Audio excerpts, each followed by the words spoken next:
आज की ये प्रेस कॉन्फ्रेंस भिवंडी पूर्व के उम्मीदवार महाविकास आघाड़ी के समाजवादी पार्टी के से जो चुनाव लड़ रहे हैं भाई रईस शेख, इनको प्रोग्रेसिव रिपब्लिकन फ्रंट जो महाराष्ट्र में बना है, जो फुले अम्बेडकरी विचारों पे चलता है, उनका पूरी तरह से आघाड़ी को समर्थन है। तो भिवंडी ईस्ट में भी समर्थन देने के लिए आज की ये प्रेस कॉन्फ्रेंस बुलाई है। मुझे आशा है कि जो संविधान को मानते हैं, जो जमहूरियत को मानते हैं, लोकशाही को मानते हैं, वो सारे लोग रईस भाई के साथ खड़े रहेंगे। विशेष करके मैं दलित समाज का प्रतिनिधित्व करता हूँ, इसलिए मैं आपके ज़रिए ये बताना चाहूँगा कि भाजपा सरकार ने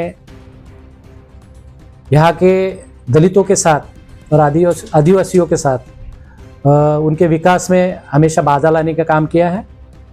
आप सब लोगों को मैं बताना चाहूँगा कि बार्टी नाम की जो संस्था है, जिसके ज़रिए दलितों के लिए बहुत सारी सामाजिक शैक्षणिक योजनाएं बनाई जाती है, लेकिन 2023 और 24 में इसके लिए 365 करोड़ की तरतूद बजट में की गई थी, लेकिन उसमें से केवल 65 करोड़ रुपया ही बाल्टी के द्वारा वितरित हुआ है।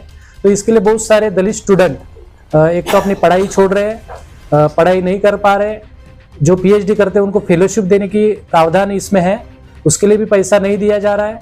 और जो दलितों के विकास के लिए जो आर्थिक तरतूद थी, उसमें से 108 करोड़ रुपया यहाँ क्या भाजपा के गवर्नमेंट ने इतरत्र उसका वितरण किया है। तो एक तरह का एक आर्थिक चोट पहुंचाने का काम और विकास में बाधा डालने का काम दलितों का भाजपा के गवर्नमेंट ने किया है।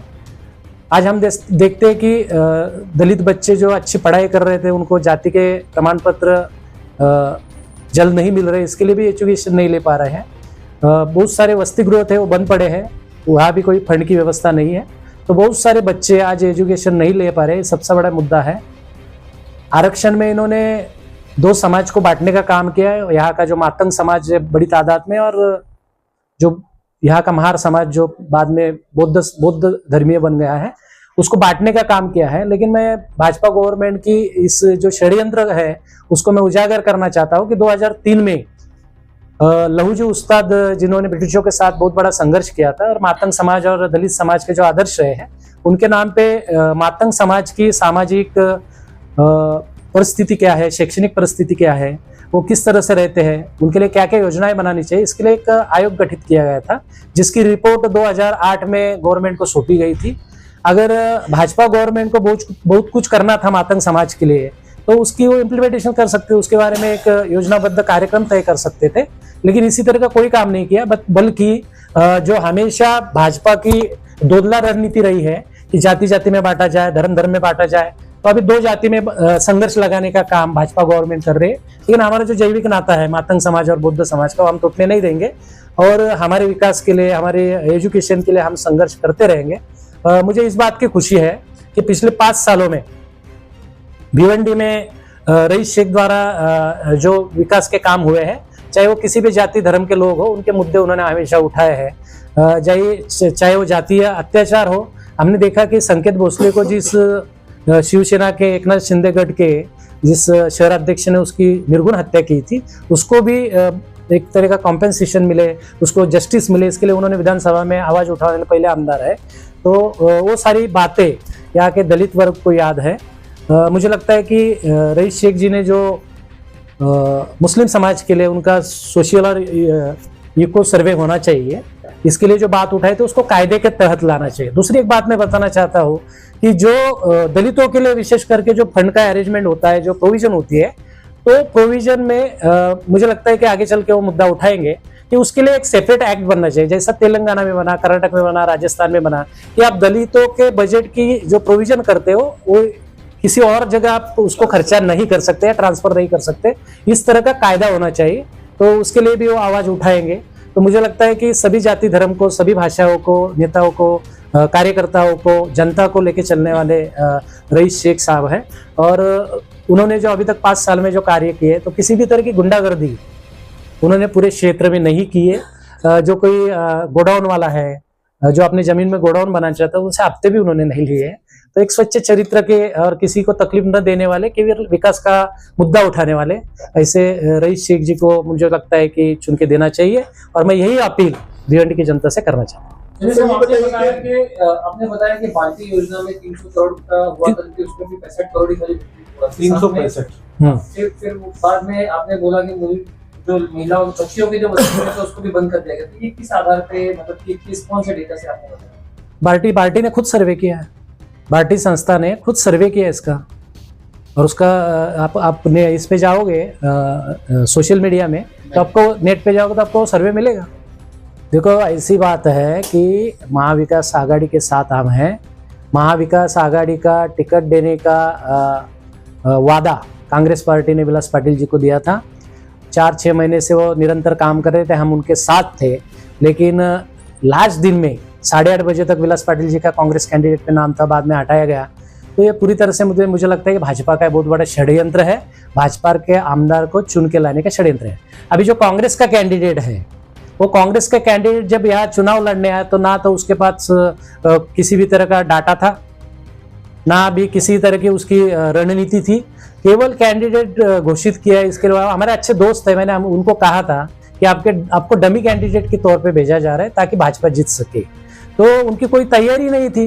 तो ऐसे में अपना वोट खराब करके किसी जो गुंडागर्दी करता है, जो मटके चलाता है, जो सभी लोगों को बहुत तकलीफ देता है। अभी कल भी एक वाकया आपने सुना होगा कि कल एक बच्चे को उसने मारा है, वो एडमिट है, तो उसका नारपुल में एफआईआर भी हुआ है। तो इस तरह की गुंडागर्दी करने वाले, बेकायदेशीर धंधे चलाने वाले विलास पाटिल जी ने, देखो ऐसा है कि कोई भी इंसान 100% काम नहीं करता, और पॉजिटिव निगेटिव दोनों रूमर चलते रहते हैं, लेकिन विलास पाटिल जी के काल में कुछ काम हुए हैं, हम देखते हैं। उड़ान पुल रहे, मंगल भवन रहे, स्मशान भूमि रहे, ऊपर से बड़ी गाड़ियां नहीं जाती होगी तो उसका मेंटेनेंस नहीं किया होगा आगे चल के।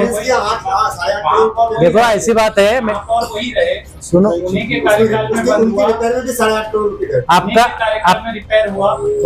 आपका कहना सही है, लेकिन मुझे लगता है कोई चीज अगर एक अच्छा स्कूल रईस भाई ने बनाया, उसको मेंटेन करने का काम कौन करते हैं? उसकी जो प्राधिकरण रहता है, उसकी जो अथॉरिटी रहती है वो करती है। पीडब्ल्यूडी को जिस तरह का उसका ख्याल रखना चाहता उन्होंने नहीं किया, आगे चल के प्रशासक आया, और भाजपा की ये साजिश रही है कि जब भी कोई उनके विरोध में कोई कैंडिडेट चुन के आता है, महापौर बनता है, काम करते तो वो प्रशासक लगा देते हैं। हर ग्राम पंचायत में, हर महानगर पालिका में देखो। तो मुझे लगता है कि उन्होंने जो बनाया है उसकी देखरेख करने की जिम्मेदारी जो तो उस वक्त चुन के आता है या कोई प्रशासकीय अधिकारी रहता है उसकी होती है। उनके कार्यकाल में काम ही नहीं हुआ ऐसा बोलोगे तो आप जाके महेश चौगले को भी पूछो कि उसने 10 साल में कौन सा एक काम किया, ऐसा बताओ। मेरा गांव शेलार गांव जहाँ का सरपंच हूँ मैं, माजी सरपंच हूँ, उसने वो गांव को दत्तक लिया था। ना स्मशान भूमि है, ना स्ट्रीट लाइट है, ना कोई रास्ता अच्छा है, किसी की तरह काम नहीं हुआ है। जो काम किया हमने किए, और हम सरपंच अपक्ष सरपंच थे, लेकिन फिर भी उन्होंने सत्ता का गैर उपयोग किया। मेरा 5 साल था, उसमें 2.5 साल तो बॉडी बर्खास्त की, मुझे काम ही करने नहीं दिया। जो छत्रपति शिवाजी महाराज का नाम लेते भाजपा वाले और शिवसेना वाले, मैं उसको पूछना चाहता हूँ कि शेलार के अंदर 2 करोड़ का हॉल मैंने विधान मंगल भवन बना लिया था छत्रपति शिवाजी महाराज का, वो काम का क्रेडिट मुझे ना मिले इसलिए उन्होंने फंड ही रिलीज नहीं किया। आज भी शेलार ग्राम पंचायत के 3.25 लाख रुपए का हर महीने कर्जा हो रहा है। तो ये विकास में बाधा डालते हैं, जो काम नहीं करते उसका भी श्रेय वो ही लेते हैं। तो ये जो भाजपा की दोगली राजनीति है उसकी वजह से भिवंडी का विकास नहीं हुआ है। तो सर आप सब जान रहे हैं जिसको समर्थन किया आजाद को, अगर वो जीतने के बाद भाजपा में गया तो उसकी जिम्मेदारी आप लेंगे? वो भाजपा पे जाएंगे नहीं, उन्होंने फॉर्म भी पर्चा भरा था, कांग्रेस का भरा था, और जाहिर बोल रहे सोशल मीडिया पे और मीडिया, प्रिंट मीडिया में, इलेक्ट्रॉनिक मीडिया में कि मैं चुन के आने के बाद कांग्रेस में जाऊंगा क्योंकि कांग्रेस का मैं सदस्य हूँ। और उनके पिताजी भी कांग्रेस के नेता थे, तो उन्होंने जाहिर किया है कि मैं कांग्रेस में जाऊंगा। ऐसा तो इलेक्शन में उधर विशाल पाटिल का हुआ कि वो बाद में अपक्ष लड़े और बाद में कांग्रेस में चले गए, उनके विरोध में एक डमी कैंडिडेट दिया गया था। तो ठीक है, लेकिन समर्थन को इतना लेट हुआ, किस चीज का इंतजार? मैं लेट बीट नहीं हुआ हूँ, हम आघाड़ी के साथी है। ओके, लेट बीट नहीं हुआ हूँ, मैं महाराष्ट्र रिपब्लिकन फ्रंट बना है, उसका मैं स्टेट का नेता हूँ। कल मैं नागपुर में था, देवेंद्र फडणवीस के जो खिलाफ में प्रफुल्ल भाई वहां लड़ रहे देशमुख, उनके प्रचार के लिए मैं नागपुर में था रात में, और सुबह पहुंचा हूँ, तब आज प्रेस कॉन्फ्रेंस लिया हूँ। लेट क्या हुआ? Fibre broadband SVC net internet service provider, number 1 service provider in all Bhiwandi. SVC net आपके लिए लेटेस्ट ऑफर लाया है। हाई स्पीड 75 Mbps 3 महीने का प्लान सिर्फ 1599 रुपए में, और साथ में आपको जिपॉन फाइबर इंस्टॉलेशन फ्री और साथ ही साथ high speed free to use wifi router साथ में मिलेगा। और अगर आप 12 महीने का पैकेज लेते हैं तो आपको उसमें 3 महीना फ्री मिलेगा, यानी कि 9 महीने का पे करते हैं तो आपको 12 महीने का प्लान मिलेगा। ये ऑफर लिमिटेड टाइम तक के लिए ही है और ये ऑफर सिर्फ नए कस्टमर के लिए है। और यदि आप किसी को रेफर करते हैं तो आपको 3 महीने का रिचार्ज फ्री मिलेगा। हमारा पता है 2 Nizampura, खिजरा road, express news Hindi पर वीडियो देखने के लिए करें लाइक, शेयर और सब्सक्राइब। बेल आइकन दबाना ना भूलें।